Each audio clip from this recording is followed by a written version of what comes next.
Good evening. I've just been absolutely triggered by the first photos from the Discworld The Watch series that is coming out via BBC and BBC America. Now, the BBC, you think, would have actually learnt some lessons by the absolute balls-ups they made with things like The Class, the way the 13th Doctor, the first female Doctor, played by Jodie Whittaker, has been going, etc. But no, they've decided to take an initial premise, which is from Terry Pratchett's wonderful Discworld, and a series within it, which is the City Watch series, and make a series about it. What they've basically done is taken the name of it and written their own shit around it. Now then, this has happened before. It happened with Philip Farmer's Riverworld books, which were made. They've made at least 2 adaptations of that, which were both incredibly poor versions of incredibly good science fiction novels. But they've just decided to take something that was absolutely bloody brilliant and then put their own spin on it. Why they couldn't have actually made their own initial premise and gone with it, I don't know. Why? It's just as though, if we stick Terry Pratchett's name on it and the Discworld on it, everybody will be bloody fine. Well, to be quite honest, I'm not fine. I'm really not fine about this.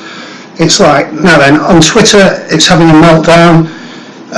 The Guardian article on it has got loads of, the Facebook post that the Guardian put on it has got a lot of comments on it, and it's not at all getting a very good reception. Now then, I guess they could have thought, if anybody complaining about this is just an entitled fanboy who doesn't really get what it's all about. Well, I guess I'm just an entitled fanboy then. I started reading Terry Pratchett when I was about 18 or 19 years old, and Terry's work got me through some very difficult times and helped me cope with my depression, etc. There have been people who have been saying, oh God, well, it's down a different... One of Terry's great things on the Discworld was talking about something called the trouser legs of time, which is going on about alternate universes, and if you make X decision or Y decision, things go different ways. Okay, well, this isn't going down a different trouser leg of time, it's wearing a new fucking pair of pants, a completely different pair of pants, yeah, so why bother, just come up with something different. It's now all, from the photos I've seen and the casting, it's all like, oh gosh, it's like cyberpunk, and there are people going around with guns and stuff, and they've done a lot of gender swapping and stuff like that. Now then, even to the point of, right, okay, so you want to have more females or more people of colour or this kind of thing in it.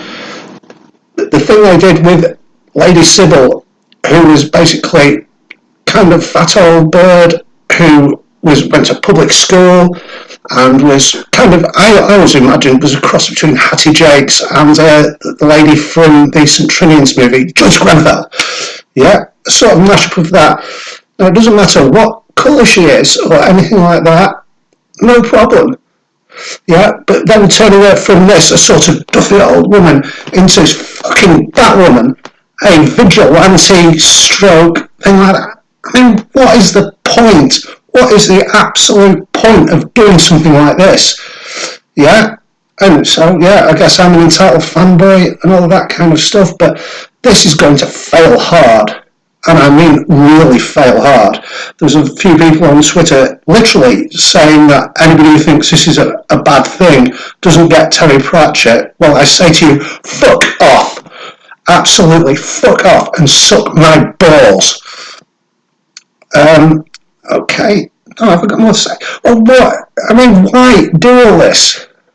Yeah, why? Now, one of the main villains in the mid to later books are a bunch of creatures called the Auditors of Reality. And the Auditors of Reality hate imagination and hate human beings. And what they really want to do is make everything sterile and level. And these are the people who have basically made this adaptation. It's worth noting that Terry's daughter, Rihanna, and Stephen Briggs, his longtime writing companion, etc., haven't condemned this adaptation, but they've quoted the great award-winning science fiction writer Ursula K. Le Guin, who basically, when they adapted her Wizard of Earthsea novel, said, whoever has made this may not have even bothered reading the books. All they've done is taken the title and a few scenes from it and run with it. Yeah? And this is what I think has happened here. And they've thought, and the powers that be that are behind this have thought, well, it's okay, we can do what we want, we can force our own agendas onto it and all of this, and we can tell anybody who dislikes it that they're being racist, sexist, misogynist, or whatever. Well, I wouldn't count myself really as a racist, sexist, or misogynist, but I tell you what, I'm fucking very bloody angry about this. I mean, why? Why not just come up with your own ideas? Yeah? Why not? It's quite simple. If you want to put all these things that you think are so important into something, write something and come up with a great science fiction or fantasy or horror premise. Yeah? Instead of smugly taking something that is really good, really beloved, very, very clever, moving, and just excellent, yeah? And grinding it into the ground for your own agendas. Seriously, up yours, people who made this. And I will. When it comes out, I'm going to watch every episode, and I'm going to do reviews of them. And I tell you what, I don't think many of them will be favourable. I'll give it a chance, but from what I've seen and heard, this is absolute shit-hiving rubbish. Rant ends. Thank you, folks. Thanks for listening, and enjoy. There'll be more to come, I promise.